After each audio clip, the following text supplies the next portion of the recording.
사람의 몸은 참 신비롭습니다.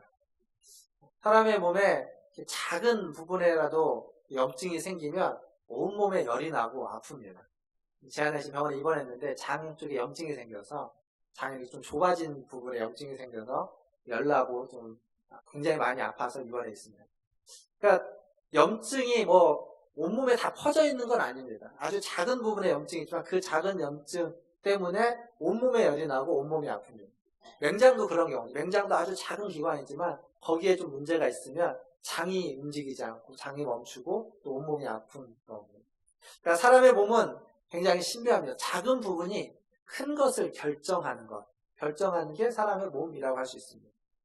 오늘 우리가 읽었던 본문 5절에도 보면 우리의 지체 중에 몸의 한 기관 중에 혀라는 아주 작은 지체가 있다고 합니다. 그런데 그 혀가 큰 것을 자랑한다 라고 이야기하고 있습니다.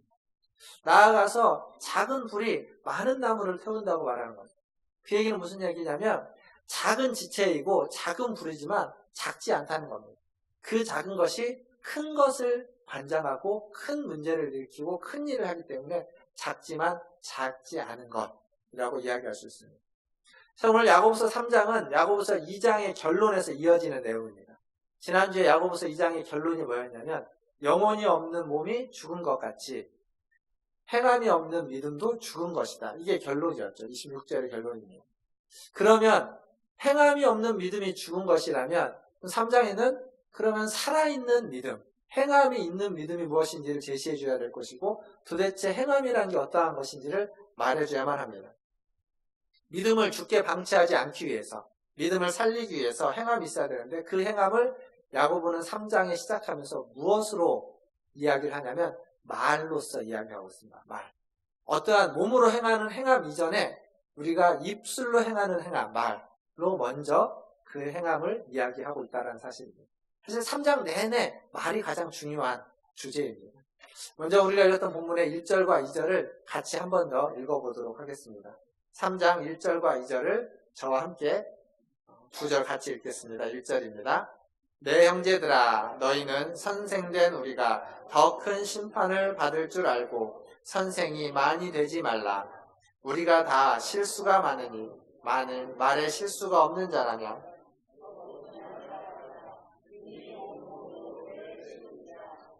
여기 보면 야고보가 뭐라고 했냐면 선생이 더 큰 심판을 받으니 선생이 되지 말라라고 합니다.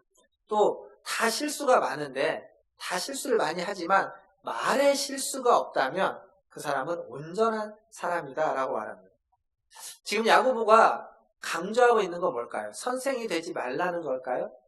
그렇지 않습니다. 지금 야고보가 강조하고 싶은 건 선생 되지 말라가 아니라 2절에 있는 온전한 사람이 되라는 겁니다. 그게 야고보가 강조하고 싶은 겁니다. 근데 어떻게 하면 온전한 사람이 되냐? 바로 말에 실수가 없으면 온전한 사람이 된다는 겁니다. 그러니까 모든 실수가 없는 게 아닙니다. 완전 무결한 사람이, 흠이 없고 실수가 없는 사람이 되라는 것이 아니라 많은 실수가 있지만 말에서만큼은 실수를 하지 말라라고 강조하고 있습니다. 왜? 무엇 때문에요? 그것이 산 믿음, 살아있는 믿음, 참다운 믿음으로 나아가는 길이기 때문에 그렇습니다. 가만히 생각해보면 말실수, 살면서 말실수 안 해보신 적 있으십니까? 없을 겁니다. 어쩔 수 없는 경우이든 혹은 의도적인 경우이든 아니면 나도 모르는 사이에 그냥 순간적으로 나온 말이든 우리는 살면서 말실수를 굉장히 많이 하곤 합니다. 그리고 그 정도의 실수는 그냥 눈 감아주고 넘어가고, 왜냐하면 말실수가 우리가 무슨 사기를 친 것도 아니고 큰 나쁜 범죄를 한 게 아니기 때문에 그냥 다 넘어가는 정도의 실수입니다. 즉 말실수라는 게 별거 아닙니다. 우리가 해왔던 말실수라는 게 그렇게 별거 아닌 경우가 많습니다. 그런데 야고보는 그 별거 아닌 것 같은 말실수를 굉장히 강조하고 있다는 사실입니다. 오늘 성경이 그렇게 보여줍니다. 야고보가 보기에 어떤 사람은 말만 하고 행하지 않는 사람이 있습니다. 그 사람도 문제죠. 말만 하고 행하지 않는 사람도 문제입니다. 그런데 그렇게 말만 하고 말만 하는 사람들을 보니까 말만 하고 행하지 않는 것도 문제인데 그것보다 더 큰 문제는 말을 하면서 말의 실수가 너무 많다는 겁니다. 행함은 둘째치고 말이라도 좀 실수하지 않고 제대로 해야 되지 않겠느냐라는 생각을 야고보는 하게 되는 겁니다. 말 실수만 줄여도 우리의 온몸을 다스리고 온전한 사람이 될 수 있다라고 말하는 이유가 거기에 있습니다. 사람을 죽이는 방법은 여러 가지가 있죠. 근데 그 중에 뭐 가장 대표적인 건 총칼로 누군가 사람을 죽인다면 총칼로 죽일 수 있는 사람은 어떤 사람일까요? 눈앞에 보이는 사람입니다. 눈에 안 보이는데 총칼로 죽일 수 있는 방법은 없습니다. 그러나 말은 다릅니다. 말은 눈앞에 보이지 않는 사람도 저 멀리 지방에 있는 사람, 다른 나라에 있는 사람, 심지어는 지구 반대편에 있는 사람도 말 한마디로 죽일 수도 있습니다. 총칼보다 더 무서운 게 말이라고 할 수 있습니다. 말이 별것 아닌 것 같지만 말은 굉장히 무서운 겁니다. 마태복음 5장에 가면 예수님이 이런 말씀을 하십니다. 하늘에 계신 너희 아버지의 온전하심과 같이 너희도 온전하라 라는 말씀을 예수님이 하십니다. 우리가 하나님처럼 온전할 수 있을까요? 우리가 하나님처럼 완전할 수 있겠습니까? 그건 안 되는 겁니다. 그럼에도 불구하고 예수님이 왜 이러한 말씀을 하셨을까요? 그건 하나님의 온전하심과 같은 온전함을 우리가 추구하고 그러한 태도를 가져야만 하기 때문에 그렇습니다. 야고보도 마찬가지입니다. 많은 실수가 있는데 말의 실수가 없으면 온전한 사람이 된다. 말의 실수를 없앨 수는 없습니다. 완전히 말의 실수가 없는 사람이 될 수는 없습니다. 그러나 말의 실수를 줄이려고 하는, 말의 실수를 하지 않으려고 노력하는 우리의 모습이 우리는 조금 더 온전한 사람으로 나아가는 길이기 때문에 그렇습니다. 온전한 사람이 되는 것, 온전한 교회가 되는 것, 온전한 공동체가 되는 것, 그것은 어떤 특별하고 의미 있는 무슨 일을 해서가 아니라, 어떤 행함을 해서가 아니라 오늘 야고보는 말의 실수를 줄임으로써 우리는 온전한 교회, 공동체, 온전한 사람이 되어갈 수 있다라고 이야기합니다. 오늘 여기 계신 저와 여러분, 우리 모두가 말의 실수를 줄이는 그러한 하나님의 사람들 되시기를 주님의 이름으로 축원합니다. 실수라는 것은요, 말 그대로 실수입니다. 내가 의도하지 않고 말을 하거나 어떤 행동을 해서 벌어지는 일, 그게 상대방을 힘들게 하고 아프게 하고 상처 주게 하는 일, 그런 게 실수입니다. 그런데 의도적인 실수, 고의적인 실수라는 게 있습니다. 뭘까요? 고의적인 실수가. 이런 겁니다. 말에 의해서 이야기를 하자면, 여러분들, MBTI나 디스크나 애니어그램이나 이런 여러 가지 사람의 성격을 검사하는 검사들이 있습니다. 성격 검사. 그래서 이 사람은 이러이러한 성격이다 라고 하는.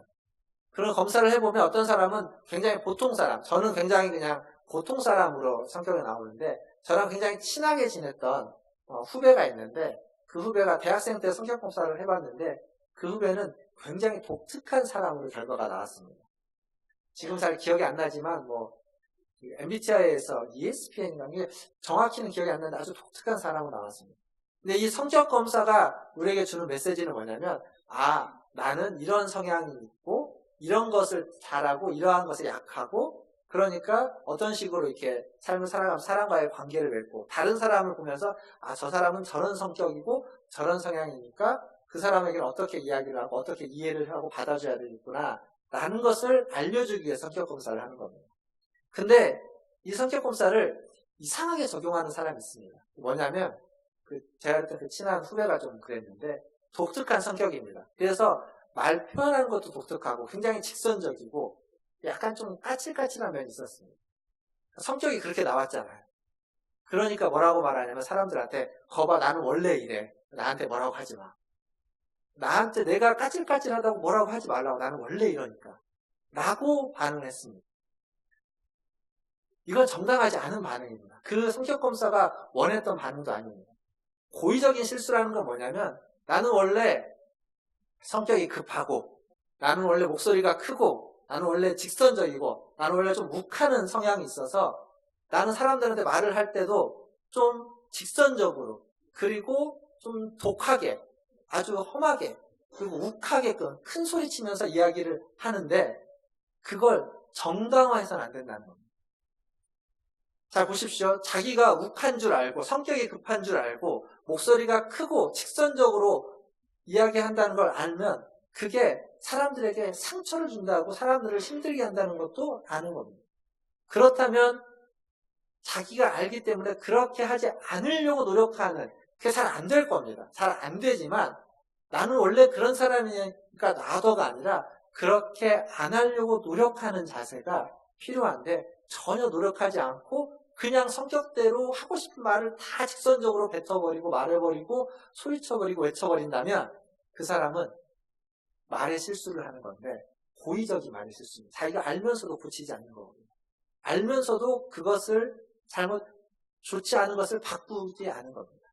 그것으로 말미암아 다른 사람이 상처를 입게 되면 그건 그냥 실수가 아닌 말로써 죄를 짓게 되고 말로써 다른 사람을 상처를 주는 겁니다. 이게 바로 고의적인 실수입니다. 그래서 우리는 늘상 실수를 많이 합니다. 안 할 수 없는 것일 겁니다. 그러나 고의적인 실수만큼은, 의도적인 실수만큼은, 알면서도 계속 반복적으로 하는 실수만큼은 반복적으로 하지 않으려고 노력해야만 합니다. 그게 오늘 야고보가 말하는 겁니다. 원래 이렇다고, 그냥 원래 나는 그렇다고 말하면서도 다른 사람을 힘들게 하고 아프게 하는 것. 그것은 죄입니다. 그건 죄입니다. 근데 실수이기 때문에, 원래 그래왔기 때문에 죄라는 인식이 우리에게 없는 겁니다. 나에게도 없고 다른 사람에게도 없을 수 있습니다. 그러나 분명히 그건 하나님 앞에서 또 사람 앞에서 범죄하는 겁니다. 예수님이 말씀하신 말씀 중에 그 복음서, 마태복음, 마가복음, 누가복음에 동일하게 다 나와 있는 구절 중에 이런 구절이 있습니다. 작은 자 하나를 실족케 하는 자는 연자 맷돌을 목에 메고 바다에 빠지는 것이 낫다 라는 말씀이 있습니다. 작은 자 하나를 실족케 하는 것. 우리의 그 고의적인 실수의 말들은 듣는 사람들을 힘들게 하고 실족케 하고 연자 맷돌을 메고 바다에 빠지는 것이 더 낫다라는 예수님의 말씀. 사랑하는 성도 여러분, 말에 실수가 없는 성도들 되시기를 주님의 이름으로 축원합니다. 말의 실수를 줄이는 성도들 되기를 주님의 이름으로 축원합니다. 실수가 없을 수는 없으니까 좀 줄여봐야 됩니다. 더 나아가서 고의적인 실수, 알고 있으면서도 반복적으로 말의 실수, 말로 죄를 짓는 일이 우리에게 없기를 주님의 이름으로 부탁드립니다. 이제 3절과 4절을 한번 같이 보겠습니다. 오늘 읽었던 본문의 3절과 4절 함께 읽어보겠습니다. 3절입니다. 우리가 말들의 입에 재갈 물리는 것은 우리에게 순종하게 하려고 그 온몸을 제어하는 것이라. 또 배를 보라. 그렇게 크고 광풍에 밀려가는 것들을 지극히 작은 키로서 사공의 뜻대로 운행하나니. 여기 3절에 등장하는 말들은 앞에서 제가 지금까지 얘기했던 입으로 하는 말이 아닙니다. 이 말들은 타는 말입니다. 홀스라고 하는 타는 말입니다. 그리고 타는 말이 있는데 이 타는 말을 순종케 하는 것. 여기 보면은 제어하는 건 뭐냐면 그의 입에, 말의 입에 재갈이라는 걸 물림으로써 그 말이 순종하고 말을 제어할 수 있다라고 이야기하는 겁니다. 사실 말은 굉장히 힘이 센 동물입니다. 그러니까 건장한 말 옆에 가보면 말이 굉장히 크다라는 걸 알 수 있습니다. 타기도 어렵고요. 굉장히 힘이 센 동물입니다. 거기에다가 길들여지지 않는 야생마라면 더욱더 앞에 가까이 가기도 힘들고 위험합니다. 그런데 그 말을 길들이는 가장 첫 번째 방법은 그 입에다가 재갈을 물려놓는 겁니다. 재갈은 아주 작은 겁니다. 작은 나무일 수도 있고 금속일 수도 있지만 그것을 입에다가 물려놓으면 그 작은 것 때문에 말이라는 그 건장하고 힘센 말이 통제되고 제어되는 겁니다. 뿐만 아니라 4절에 등장하는 배, 아주 큰 배가 광풍에 밀려가고 있어도 광풍이 불어와도 그 사공의 키로서 그 배를 광풍을 빠져나가는 바른 길로 인도하는 겁니다. 광풍도 그 작은 키가 이겨낼 수 있다는 겁니다. 야고보는 우리의 입에서 나오는 말이 이와 같다라고 이야기하는 겁니다. 우리가 하는 말이 이처럼 재갈처럼 그리고 키처럼 우리를 바른 길로 인도하고 우리를 통제하고 제어할 수 있게 해준다는 겁니다. 그 심리학에서 보면 피그말리온 효과라는 게 있습니다. 피그말리온. 한국말로 번역을 자성예언이라고 번역을 해놨는데, 다 어려운 말인데 쉽게 설명하면 이겁니다. 말 자체가 중요한 게 뭐냐면, 나의 운명은 내가 말하는 그대로 된다라는 말입니다. 그래서 나는 이런 사람이 될 거야. 나는 이런 사람이야. 라고 계속 자기에게 말하고 주변에 이야기하고 생각하면 그 사람은 그렇게 되어 간다는 겁니다. 반대로 나는 이래서 안 되고 저래서 안 되고 계속 그런 얘기를 듣게 되면, 그리고 스스로 말하게 되면 자기의 말을 자기가 또 귀로 듣는 거거든요. 누군가로부터 너는 이래서 안 돼, 저래서 안 돼, 안 된다는 얘기를 계속 듣고 그것을 자기 자신도 받아들여서 나는 이래서 안 되고 저래서 안 된다고 계속 생각하면, 그리고 그렇게 말하고 되뇌이기 시작하면 정말로 안 된다는 겁니다. 이게 자성예언입니다. 근데 이런 사람들은 어떤 특징이 있냐면, 어떤 좋은 일이 생기잖아요. 어떤 좋은 일이, 뜻하지 않은 좋은 일이 생기면 그것을 받아들일 줄 모릅니다. 어떻게 나한테 이런 일이 생겼지? 이게 무슨 일이지? 막 놀라면서 받아들이기보다는 이상한데라고 생각합니다. 그러다가 안 좋은 일이 생기잖아요. 그러면 안 좋은 일은 너무 쉽게 받아들입니다. 그러면 그렇지. 내가 그럴 줄 알았다. 원래 내가 그렇지 뭐. 내 팔자가 원래 이렇지. 라고 하면서 너무 쉽게 받아들입니다. 즉, 자기 자신에 대해서 굉장히 부정적인 자아상을 가지고 있습니다. 근데 자기 자신을 부정적으로 받아들이는 사람은 남에 대해서도 부정적으로 보게 됩니다. 그러니까 자기를 긍정적으로 받아들이는 사람이 다른 사람도 긍정적으로 받아들입니다. 그런데 자기를 부정적으로 받아들이는 사람은 남도 부정적으로 받아들이게 됩니다. 이게 이제 심리학에서 이야기하는 모습입니다. 근데 이게 심리학에만 있는 얘기냐? 그렇지 않습니다. 성경에도 이와 똑같은 이야기가 있습니다. 민수기 14장 28절입니다. 자막에 있을 텐데 민수기 14장 28절 말씀을 한번 같이 읽어보겠습니다. 함께 읽겠습니다. 그들에게 이르기를 여호와의 말씀에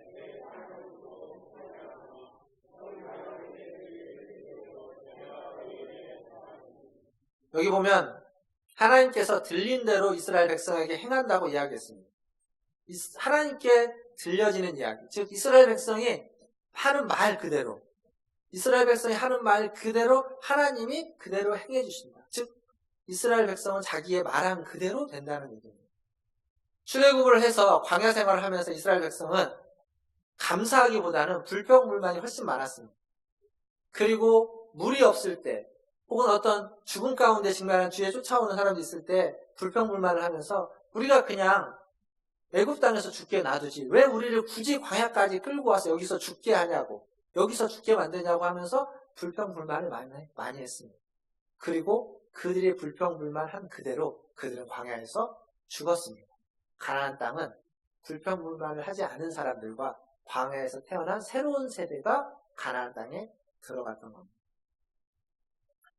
사랑하는 성도 여러분, 하나님은 우리의 말을 다 듣고 계십니다. 우리의 입술로 하는 말도 듣고 계시고 우리의 마음으로 하는 말도 듣고 계십니다. 그리고 우리가 하는 말을 가지고 우리를 인도하십니다. 결국 내 말이 하나님께 들려지고 하나님께 들려진 그 말 그대로 하나님 우리에게 베푸시고 우리를 허락하셔서 우리의 삶은 우리가 말한 대로 이끌려가게 되어 있습니다. 물론 이것을 너무 과하게 적용해서는 안 됩니다. 긍정의 힘이라고 하는 책이 있습니다. 그래서 어떤 긍정적인 생각을 가지면 모든 일들이 다 형통케 된다라고 기복적이고 긍정의 힘까지 나아가는 건 지나친 겁니다. 그러나 우리나라 속담에도 말 한마디가 천냥빚을 갚는다고, 그 말에 힘을 아는 사람의 지혜가 거기에 담겨져 있습니다. 그리고 성경은 그것을 말해주고 있습니다. 말이란 우리의 인격을 대변하기 때문에 그렇습니다. 여러분의 인격을 어떻게 보여드리겠습니까? 여러분의 인격이 얼마나 고상하고 얼마나 아름답고 빛나는지 무엇으로 여러분은 사람들에게 나타낼 수 있을까요? 말입니다. 가장 대표적이고 가장 쉬우면서도 가장 먼저 나타나는 것이 말입니다. 그런데 이런 사람도 있죠. 나는 나쁜 말을 하고 싶지 않은데, 나는 독한 말을 하고 싶지 않은데 상황이 그래서 어쩔 수 없었다. 그 사람한테는 이렇게밖에 말할 수 없었다. 그 사람만 아니었으면 내가 이런 말 하지도 않는다. 이렇게 말씀하시는 분들이 있습니다. 그럴지도 모릅니다. 그런데 이렇게 말씀을 준비하다 보니까 이 부분에서 아주 재밌게 이야기하시는 목사님 한 분 계셔서 그 목사님 하셨던 말을 그대로 좀 전해드리겠습니다. 근데 이제 이게 파리 얘기인데 똥파리 얘기입니다. 똥파리. 똥파리 하니까 벌써 웃으시잖아요. 그 똥파리가 자기에게 자꾸 찾아오면, 자기에게 똥파리가 오면, 한 번 똥파리가 나에게 오는 건 똥파리가 어디 가다가 이렇게 오해해가지고 길을 잘못 들어서 찾아오는 걸 수 있답니다. 그런데 그 똥파리가 한 번이 아니라 계속 똥파리가 찾아온다면 그것은 똥파리가 오해한 것이 아니라 자기에게서 똥냄새가 나는 걸 수 있다. 제가 이 똥파리 얘기하니까 며칠 전에 또 저희 주차장 들어오는데 누가 똥 싸놔가지고 들어오는데 파리가 있더라고요. 거기에 바다에서. 이게 뭐지 하고 보니까 누가 개똥인 것 같습니다. 개똥. 안 치우고 왔나 봐요. 조그마한 똥이 있어가지고 또 이렇게 똥을 치웠는데, 그런 겁니다. 거기에 똥이 있으면 똥 냄새가 나면 파리가 모이는 거예요.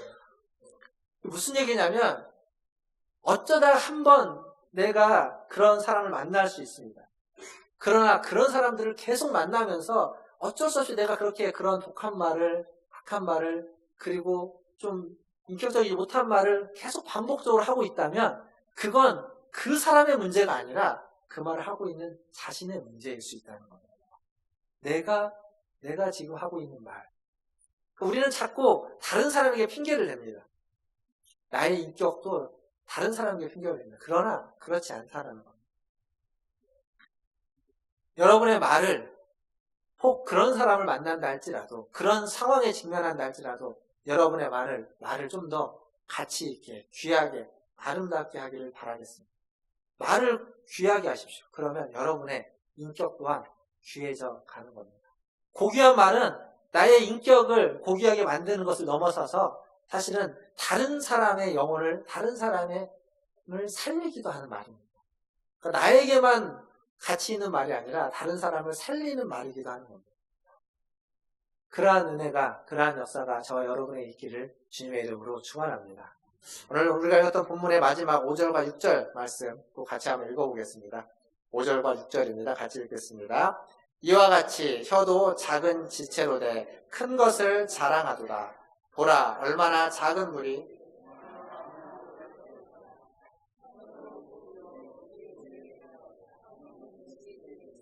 온 몸을 더럽히고 삶의 수레바퀴를 불사르나니 그 사르는 것이 지옥불에서 나느니라. 아멘. 여기 5절에 보면 혀는 작은 지체다라고 했습니다. 말을 하는 이 혀는 아주 작은 지체입니다. 그런데 이 작은 지체지만 혀가 곧 불이다라고 했죠. 그러니까 작은 불도 많은 나무를 태운다고 말하고 있습니다. 그리고 그 작은 지체인 혀가 온 몸을 더럽힐 수 있다는 얘기입니다. 그리고 삶의 수레바퀴, 인생의 수레바퀴를 불태워버릴 수도 있다고 이야기하고 있습니다. 여기서 불태워버리고 더럽힌다는 것만 볼 게 아니라 반대를 볼 수 있어야 됩니다. 즉, 혀는 작은 지체인데 그 작은 지체가 온몸을 더럽힐 수도 있지만 앞에 2절 말씀을 보면 그 말이, 그 혀가 온몸을 거룩하게 할 수도 있습니다. 온전한 사람이 되게 만들 수도 있다는 겁니다. 인생의 수레바퀴를 불태워버릴 수도 있지만 인생의 수레바퀴를 온전케 해서 잘 굴러가게 할 수 있는 것이 혀이고 말이기도 한다는 이야기입니다. 분명 말은 너무 우리가 많이 하는 것이고 말 한마디 하면서 아주 심혈을 기울여서 할 수 없습니다. 너무 그냥 하는 말들이 많습니다. 그러니까 작은 것이 많습니다. 말을 하는 혀도 우리의 몸에서 아주 작은 지체, 근데 그 작은 것이 온몸을 결정하고 인생을 결정해버립니다. 그러니까 작지만 작다고 여겨서는 안 됩니다. 분명 작은 것은 맞는데, 크지 않은 것은 맞는데, 우리가 하는 말이 그냥 막 할 수 있는 가볍게 하는 말도 많이 있겠지만, 그렇지만 그렇다고 해서 가볍게 그냥 작게 여겨서는 안 된다는 겁니다. 저희 교회 건물이 좀 이렇게 노후되어 있습니다.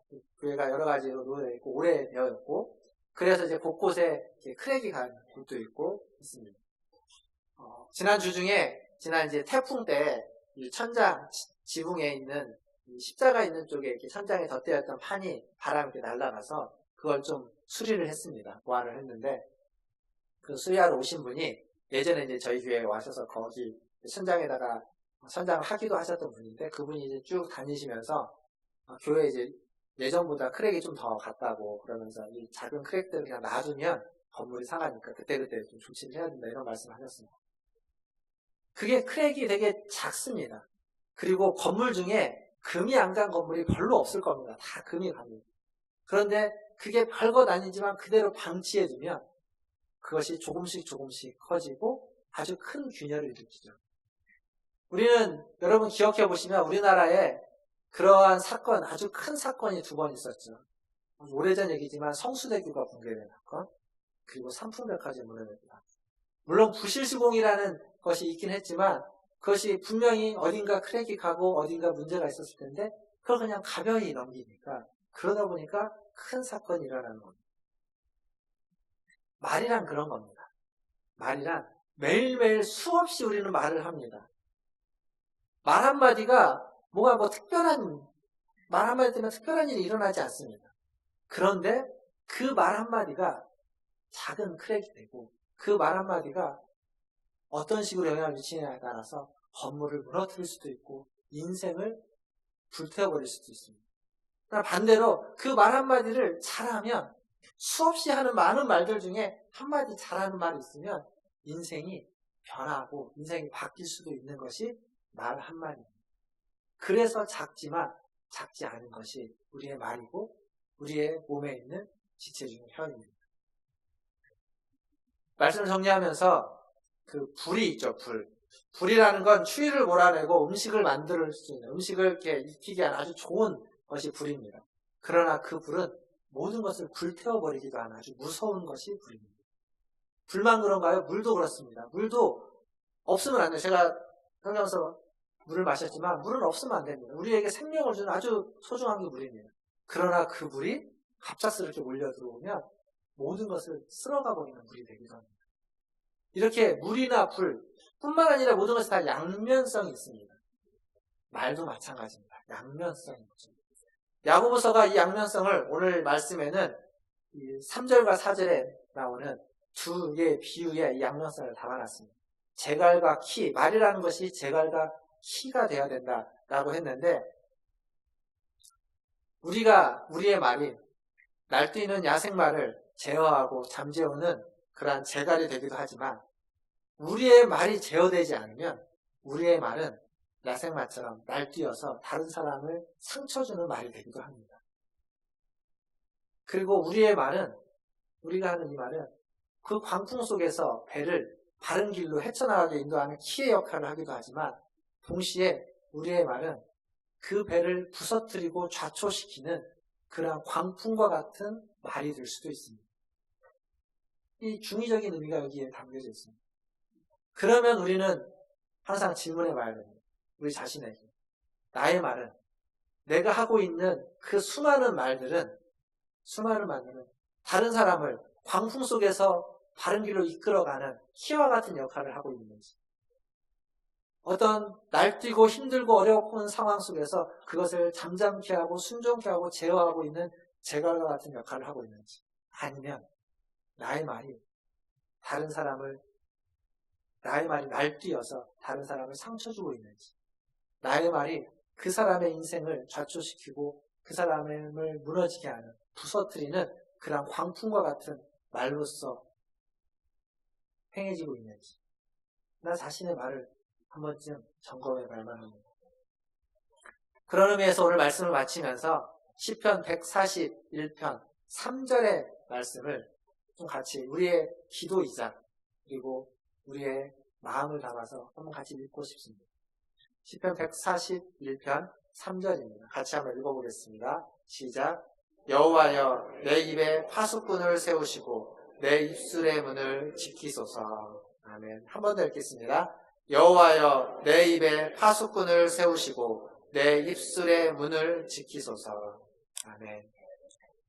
오늘 예배 가운데 나오신 문화순자 이렇게 모든 성도들의 입에 파수꾼이 세워지기를, 입술의 문을 지켜주는 파수꾼이 있기를 주님의 이름으로 축원합니다. 그래서 여러분들의 작은 말 한마디가 여러분의 작은 말 하는 야생말을 잠잠케 하는 제갈이 되고, 그리고 광풍 가운데 있는 배를 바른 길로 인도하는 키와 같은 역할을 하는 여러분의 말 한마디가 될 수 있기를 주님의 이름으로 축원합니다. 기도하겠습니다.